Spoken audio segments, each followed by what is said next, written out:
वृंदावन। जब भी हम ये नाम सुनते हैं ना, तो मन में अपने आप ही बांसुरी की धुन और प्रेम की कहानियां गूंजने लगती हैं। तो आज हम उसी पावन भूमि की यात्रा पर चलेंगे, जहां भगवान कृष्ण की दिव्य लीलाएं आज भी एकदम जीवंत महसूस होती हैं। देखिए, वृंदावन को समझने के लिए हमें बस एक विचार को पकड़ना होगा कि वृंदावन सिर्फ एक भौगोलिक स्थान नहीं है, बल्कि ये भक्ति, प्रेम और सौंदर्य का एक जीता जागता प्रतीक है। बस यही वो भावना है जो इस जगह को इतना खास बनाती है, और यही हमारी आज की इस पूरी बातचीत का सार भी है। तो फिर देर किस बात की, चलिए निकलते हैं इस यात्रा पर और सुनते हैं उन कहानियों को जो आज भी वृंदावन के कोने कोने में गूंजती हैं।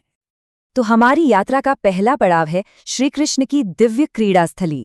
ये वो जगह है जहां उनके बचपन और उनकी किशोरावस्था की लीलाओं की कहानी शुरू होती है। लीला यानी वो दिव्य खेल जिनके जरिए परमात्मा अपने भक्तों के साथ प्रेम का लेन देन करते हैं। पता है, वृंदावन की भूमि कोई साधारण भूमि नहीं है।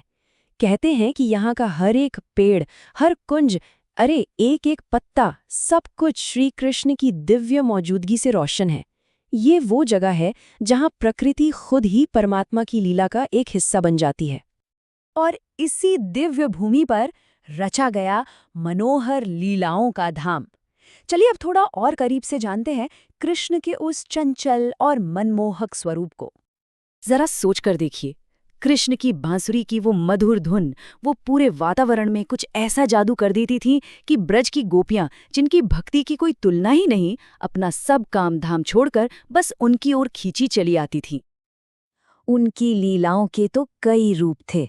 कभी वो ग्वाल बालों के साथ गाय चराते, तो कभी वृंदावन की गलियों में खेलते, कभी यमुना के किनारे जल क्रीड़ा करते, तो कभी गोपियों के साथ महारास रचाते।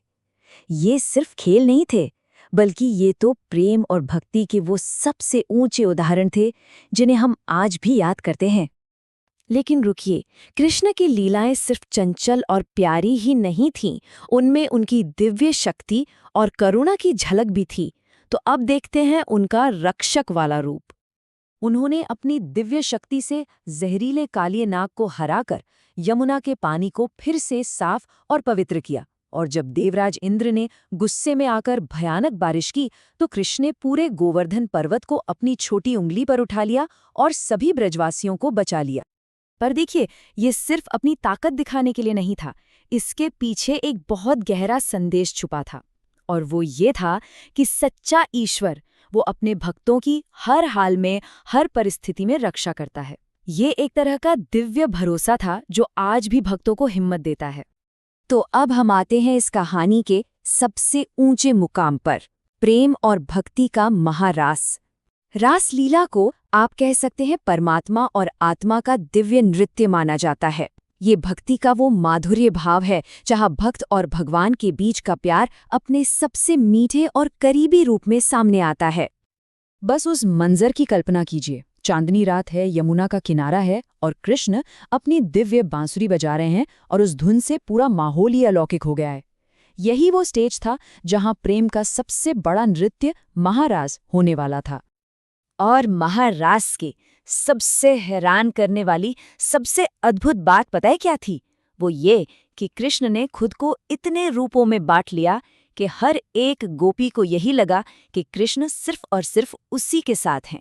ये इस बात का सबूत है कि परमात्मा के साथ हर भक्त का एक निजी, एक अनोखा रिश्ता हो सकता है। और बस इसीलिए रासलीला को प्रेम और भक्ति का शिखर, उसकी पराकाष्ठा माना जाता है। ये वो पल है जहां भक्त और भगवान के बीच कोई दूरी नहीं रहती और वो दोनों प्रेम के उस दिव्य नृत्य में एक हो जाते हैं। अच्छा, अभी तक तो हमने बात की कृष्ण के समय की, लेकिन आज के दौर में वृंदावन का क्या महत्व है? हमारा आखिरी पड़ाव इसी पर है। वृंदावन, एक ऐसा अनुभव जो आज भी जीवंत है। देखिए, वक्त तो बदला, पर वृंदावन की जो आत्मा है वो नहीं बदली। जहां उस जमाने में कृष्ण की दिव्य लीलाएं और उनकी मीठी बांसुरी की धुन थी, वहीं आज हर तरफ राधे राधे की गूंज सुनाई देती है। जहां तब का माहौल अलौकिक था, वहीं आज मंदिरों में वही भक्ति भजनों में बहती है। मतलब सार वही है, बस उसे महसूस करने का तरीका थोड़ा बदल गया है। और ये सिर्फ कोई किताबी बात नहीं है, ये कोई इतिहास नहीं है। सच में आज भी वृंदावन में कदम रखते ही उसी दिव्यता और उसी प्रेम को महसूस किया जा सकता है।